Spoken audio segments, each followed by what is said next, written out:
Hello guys, welcome back to my YouTube channel. തമ്പനിയിൽ കണ്ടപ്പോൾ മനസ്സിലായിട്ടുണ്ടാവും നമ്മൾ ഇന്നൊരു എഗ് ചില്ലി ഫ്രൈയുടെ റെസിപ്പിയാണ്. സാധാരണ എഗ് ചില്ലി ഫ്രൈ അല്ല, കുറച്ച് ഡിഫറെൻറ്റ് എഗ് ചില്ലി ഫ്രൈയുടെ റെസിപ്പിയാണ് നമ്മുടെ ഇന്നത്തെ ഈ വീഡിയോയിൽ. അപ്പോൾ നമുക്ക് എങ്ങനെ ഉണ്ടാക്കാൻ നോക്കാം. അതിനായിട്ട് നമ്മളിവിടെ ഒരു പാൻ എടുത്തിട്ട് നമ്മൾ എന്തോരം മുട്ടയാണോ ഇവിടെ ഫ്രൈ ആക്കാൻ ഉദ്ദേശിക്കുന്നത് അതിന് വേണ്ടത്ര ഓയിൽ ഒഴിച്ചിട്ട് ഓയിലൊന്ന് ചൂടാക്കിയെടുക്കാം. ഓയിലൊന്ന് ചൂടായതിന് ശേഷം വളരെ ചെറുതായിട്ട് അരിഞ്ഞു വെച്ചിരിക്കുന്ന സവാള ഇതിലേക്ക് ഇട്ട് കൊടുക്കുക. എന്തോരം ചെറുതാക്കാൻ പറ്റുമോ അത്രയും ചെറുതാക്കുന്നതായിരിക്കും കുറച്ചും കൂടി ടേസ്റ്റ്. അപ്പോൾ നമ്മളിവിടെ അത്യാവശ്യം ചെറുതായിട്ടാണ് ഇവിടെ അരിഞ്ഞിട്ടുള്ളത്. അതിട്ട് കൊടുത്തിട്ട് നന്നായിട്ട് ഇതൊന്നും മൊരിയിച്ചെടുക്കണം. അപ്പോൾ നമ്മൾ എന്തോരം സവാളയാണോ എടുക്കുന്നത് അത് മൊരിയാൻ പാകത്തിന് വെളിച്ചെണ്ണ വേണം നമ്മൾ ആദ്യം ഒഴിക്കാനായിട്ട്.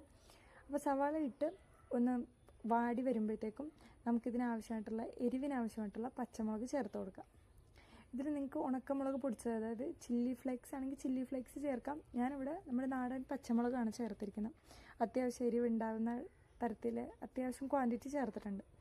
അപ്പോൾ ഇത് രണ്ടും കൂടി നന്നായിട്ട് മുരിഞ്ഞ് വരുമ്പോഴാണ് അതാണ് നമ്മുടെ ഇന്ന് ഈ എഗ് ചില്ലി ഫ്രൈയുടെ ഒരു പ്രത്യേകത. ഇത് നന്നായിട്ട് ഈ ഒരു പാകത്തിന് മുരിഞ്ഞ് വരുമ്പോഴാണ് നമ്മൾ മുട്ടയിൽ ഉപ്പിട്ട് അടിച്ച മുട്ട നമ്മൾ ഇതിലേക്ക് ചേർക്കുക. നമ്മൾ സവാളയിലേക്ക് ഡയറക്റ്റ് മുട്ട ചേർത്തിട്ടില്ല, മുട്ടയിൽ ചേർത്തിട്ട് അടിച്ചിട്ടാണ് നമ്മൾ ഈ മുരിഞ്ഞ സവാളയിലേക്ക് ഇട്ട് കൊടുക്കുന്നത്. മുട്ട ഇട്ട് കൊടുത്തു കഴിഞ്ഞാൽ അപ്പം തന്നെ നമ്മൾ സ്ക്രാമ്പിൾ ചെയ്തുകൊണ്ടിരിക്കണം, ഇങ്ങനെ ഇളക്കി. കാര്യം ഇത് സെറ്റ് ആയിക്കഴിഞ്ഞാൽ നമുക്ക് ആ ഒരു രീതിയിൽ കിട്ടില്ല. അപ്പോൾ ഉടനെ തന്നെ നമ്മൾ ഫ്ലെയിം ഒന്നും മീഡിയം ആക്കാതെ തന്നെ നന്നായിട്ട് സ്ക്രാമ്പിൾ ചെയ്ത് എഗ്ഗ് നമ്മൾ എടുക്കണം. നിർത്താതെ നമ്മളിങ്ങനെ ഇളക്കിക്കൊണ്ടിരുന്നാലേ ഉള്ളൂ ആ ഒരു രീതിയിൽ നമുക്ക് കിട്ടുള്ളൂ. അപ്പോൾ ഇനി ഇതിൽ കൂടുതലൊന്നും ചേർക്കാനൊന്നുമില്ല. ഇത് സ്ക്രാമ്പിൾ ചെയ്ത് കഴിഞ്ഞാൽ നമ്മുടെ എഗ് ചില്ലി ഫ്രൈഡ് റെഡി ആയിട്ടുണ്ട്. പെട്ടെന്ന് നമുക്കൊരു സൈഡ് ഡിഷ് ലഞ്ചിനൊക്കെ വേണമെങ്കിൽ സിമ്പിളായിട്ട് പ്രിപ്പയർ ചെയ്യാൻ പറ്റിയ ഒരു ഐറ്റമാണ് എഗ് ചില്ലി ഫ്രൈ. അപ്പോൾ എല്ലാവരും വീട്ടിൽ ട്രൈ ചെയ്ത് നോക്കാം.